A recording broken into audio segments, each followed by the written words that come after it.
Another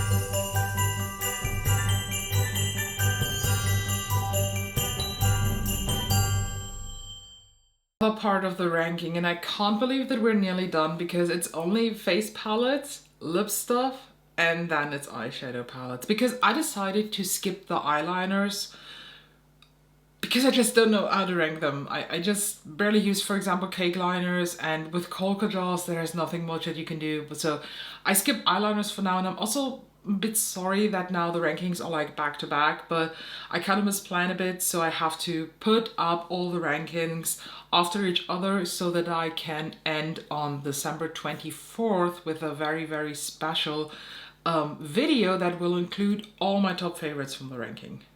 But today we are ranking face palettes. Just a little explanation. Everything to me that has more than one pan of product for the face is a face palette. Therefore, a Patrick Ta blush duo is a face palette to me, as well as, for example, an Hourglass Unlocked palette is. And we're starting at number 22 with the Pat McGrath Divine Blush and Glow Cheek palette in the shade Divine Rose. This is from the Christmas collection last year, and this survived my declutter this year, but it was kind of so-so.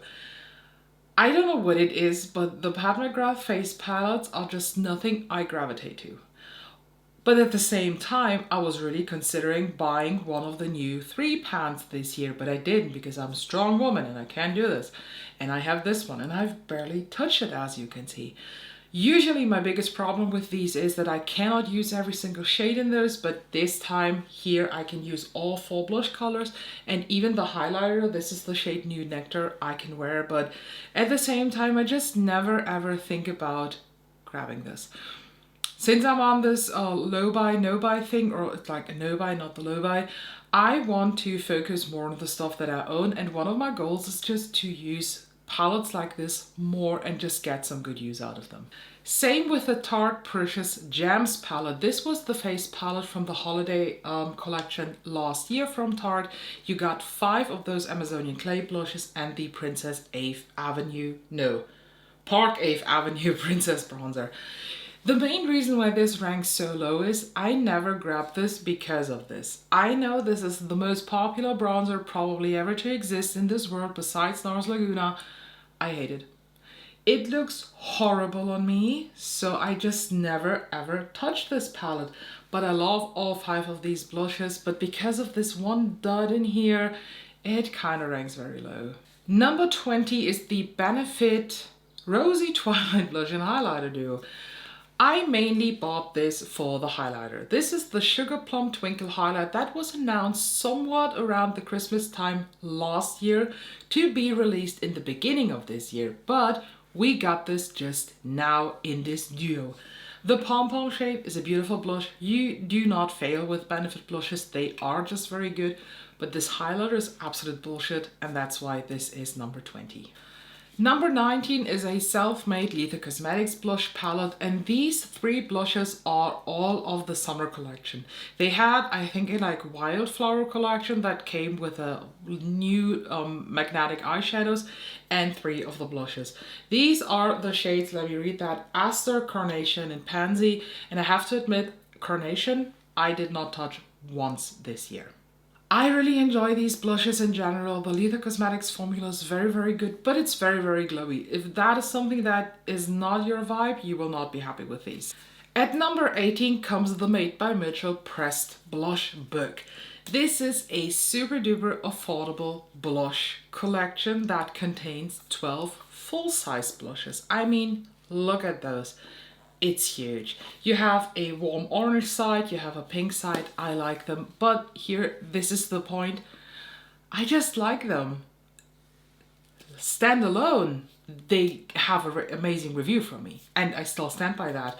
But when I compare it to what I have in my collection in terms of face palettes, it's more so in the middle range. In Betty Jean's last year, like highlight declutter, I saw the Oden's Eye Alva 2 and immediately purchased this. This ranks at number 17 mainly for the fact that these are just highlighters I barely touch. They're very, very pretty. They are absolutely stunning, but some of these are even for my liking, and I'm a very intense highlight girl, a bit too glittery. Especially these two on top are very heavy, holographic-y glittery, which is a vibe, but it's nothing that I tend to wear every single day. At number 16, we have the Dior Backstage Face Glow palette, and this is specifically the shade Rose Gold. If you remember, I did a 1-minute review on the Universal shade. I gave it a very, very bad review because I thought those 4 shades are just really bullshit. And somebody commented I should try Rose Gold. I did. I fell in love. Is this thing worth the high price tag? Absolutely fucking not. I don't think it is. That's why it ranks so low in my collection, because I think it's just too expensive for what it is. This minus 20 euro would then rank so much higher, but I just cannot recommend it completely. If it is on sale, get it, buy it, do it, but not for full price as I did. At number 15, we have the Natasha Denona My Dream Trio. This is so freaking beautiful. I just used it a couple of days ago just to remind me of how beautiful this is. And again, I am still confused by this blush because this is officially a cream blush, but it feels like a powder blush. So it's a very, very matte velvet cream blush that is super easy to use, but also very pigmented.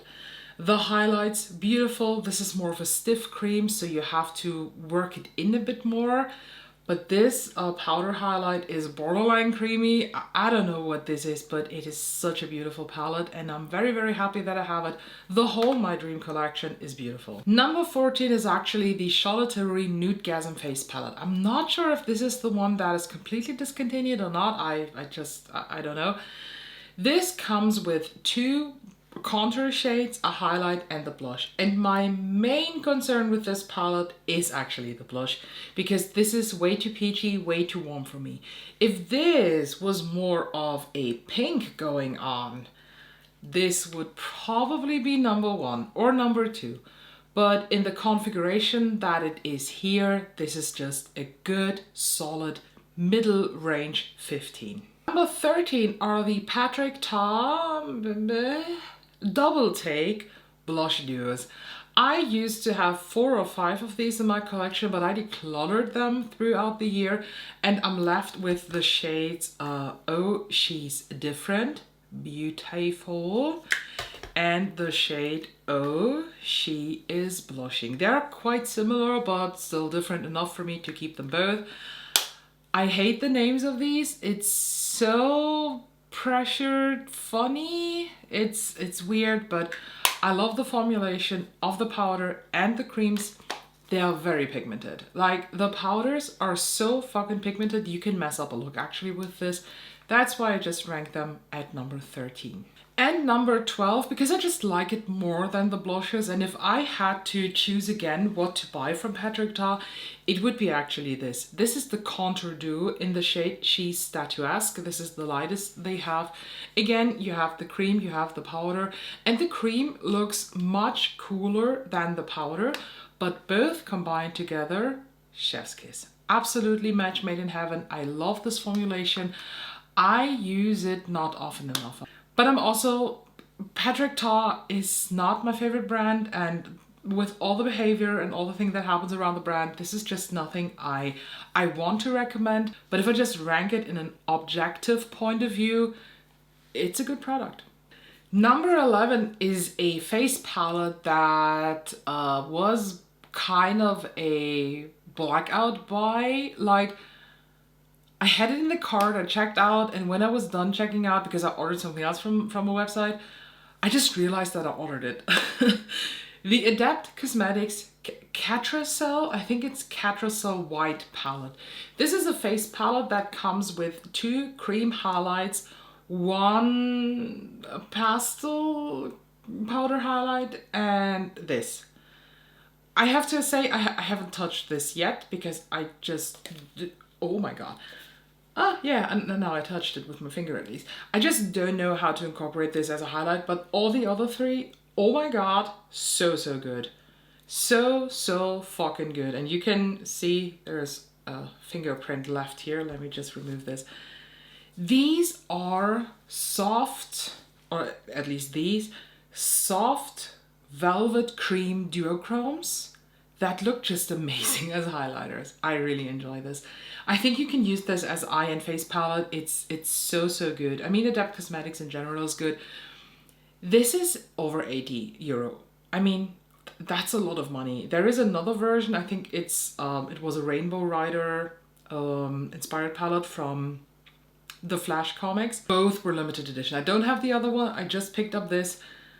What should I say? I like it. Number 11. I really like it. Would I buy it again? Probably not, because it's just too expensive, but let alone, just looking at it, comparing with the rest of my collection, this is a solid 11. Number 10 is the Love Tom Ford Shade and Illuminate Duo, and I do have the Intensity 0.5. I think you can clearly see how fucked up mine is. It is so good. This is actually a product I see myself completely using up. And I have not ranked this at number 1 because the other products that are now ranked a bit higher, I don't see myself using up, but I just get more excited about these. But this is one of those products where I say, if you love high-end and luxury cosmetics and you want to feel the most snatched, this is it. Number 9 was a very big surprise because I bought this out of curiosity how the brand is doing these days. This is the Bobbi Brown Sculpt and Glow palette, and you get a pink glow highlighter, the full flush bronze, and the golden, this is the blush, and the golden light bronzer. 3 full-size products for around 75 euro is a good price for Bobbi Brown in my opinion, and they're amazing. They're really good. This is such a nice cohesive cheek that you can do with this. I'm stunned. I'm very stunned. Does this make me fall in love completely with Bobbi Brown and be like, I will change all back from my indie to now Bobbi Brown? Absolutely the fuck not. But it's a solid, good face palette. And if you're looking for that perfect trio to just have in your collection, I'd say it's this one. Number 8 is a highlighter duo from Scamlight. This is from their Ghost Face collection, and this has a very nice sparkly sun-hitting snow highlighter and one that is more of a metallic sheen. Both are very intense. It's nothing for the weak of you. You really need to love highlight, and let's be honest, the Ghost Face imprint is awesome. But I will forever refer to them as Scamlight. You know what happened, and I don't go much into depth now. Thanks to Lisa for suggesting the name Scamlight. Did I mention the numbers? I don't know. We're at number 7 now. And this is the Flower Nose Girls Chocolate Shop Contour Palette. Oh boy. Oh boy, oh boy, oh boy. Flower Nose grabbed my heart. They are so much better than I thought. The packaging that kind of gets you definitely can hold up to the quality you get. And this contour palette, if you are fair like me, this is an all-in-one wonder palette. Highlighter, stunning. Light contour, depending on how do you like it, something to deepen it up. And even this yellow powder is such a nice setting powder for the under eyes. It's amazing. It's just stunning, and this smells like chocolate. I love it. It's such a pretty contour palette. But I just ranked it at number 7. I got this maybe 2 or 3 months ago. No, I would say 2 months, 1.5 to 2 months ago. So I was just not able to compare it enough with the other stuff that I own that just ranks higher because I just have used it more. We're going to cheat a bit because number 6 is technically an eyeshadow duo, but I used this as face duo. This is the Rabanne mini palette in the shade All Lights on Me, and this comes with a balm and the sparkle eyeshadow. This is the most stunning highlighter duo ever. This I use as my cream highlight, and when I go to my powder-based products, I use this as highlighter. Fucking perfect. This has a transparent base to it, so all you're left with is a beautiful translucent sheen on your cheeks that will definitely make the aliens up above go blind. Number 5 is a drugstore or a drugstore priced item. The BH Cosmetics Belgian Waffle Palette. This has 3 contour or bronzer shades and 3 highlighters. I'm honest with you, this one in Maple I can't use. This is way too warm and too dark for me to use it as a highlight. Maybe as blush topper, but I don't use blush toppers. So this I can ignore. These are highlights that are just made from heaven's dust. And these three contour shades, they reflect every single bronzer and contour mood that you might have, from light to very dark. On some days, I actually dip my brush into all three to just create a nice mid-tone version. It is a loved item for a reason, and I really hope that just because Makeup Fogolution did buy this, they do not fuck up this formulation, because this is very good. Number 4 is another Lethal Cosmetics palette, and this is, I mean, with Lethal Cosmetics, you put this all in a palette by yourself, but these are all 4 of the Teresa is Lethal collection cheek products that came out this summer. The 2 blushes, the beautiful intense white highlighter, and this beautiful green highlight that actually shifts golden on me. You can maybe tell that I love this blush the most. Unfortunately, I did not glue the names on the back, so now I'm too lazy to take these out and read it to you. But I also don't think that these are available anymore on the Lethal Cosmetics website, because this was limited edition. But this is just your sign. If you are in the market for a new blush or highlight and you like it more glowy and intense, check out the Lethal Cosmetics cheek stuff. It's really underrated. Top 3, what could it be? The first one is also Charlotte Tilbury. At number 3, we have the Charlotte Tilbury Pillow Talk Face Palette. I like this more than the Nude Gasm. Look at this. I can wear everything in this palette. I have no complaints. Everything works for me. Beautiful formulation, beautiful finish, beautiful colors. And this has a darker version too. So if this is too light for you, you can go to the Pillow Talk, I think medium, it's even the name, and get another one. The best products Charlotte Tilbury released 2023. The second place, Hourglass palettes. Not a specific one. I do have, oh, let me grab that in the middle here.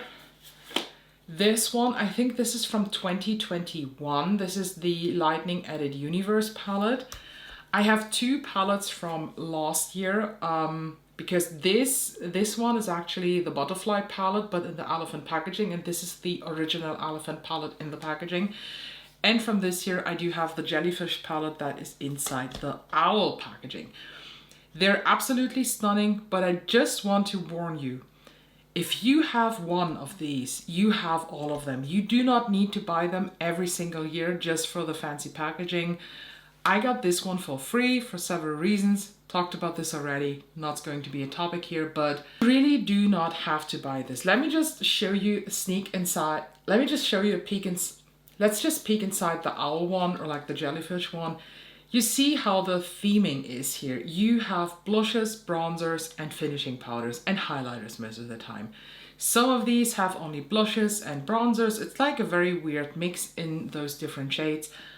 I love these. It's very beautiful, but as I said, if you have one, you have them all. And my number 1 face palette of 2023, Hold Your Horses, Blend Bunny Noctilucent. This is a duochrome heaven of 6 highlighters. Yes, even this one is a highlight. This turns into a pink duochrome loveliness on the cheeks, just a little bit like the House Labs Pink Amethyst highlighter. It's kind of the same vibe. It looks quite dark here in the pan, but it goes on translucent on the skin. So you might can tell that every single one of these has a different shift going on. So you have purple, rosy pink, and red, and you have gold, green, and blue. I just had to read that off the back because here in the back you have the shades that they shift into. All of them look beautiful. I love them. I love the formulation. I know I got recommended the Bala Buteba one too, but I don't have that, and it's quite hard to get here in Germany. So this is my favorite face palette of 2023. Let me please know down below, what is your favorite face palette of 2023? Don't forget to subscribe because we are very close to the palette ranking. If you want to see all the other Ellamas videos, they're somewhat around here on the screen. And I hope you stay here so I can see you tomorrow.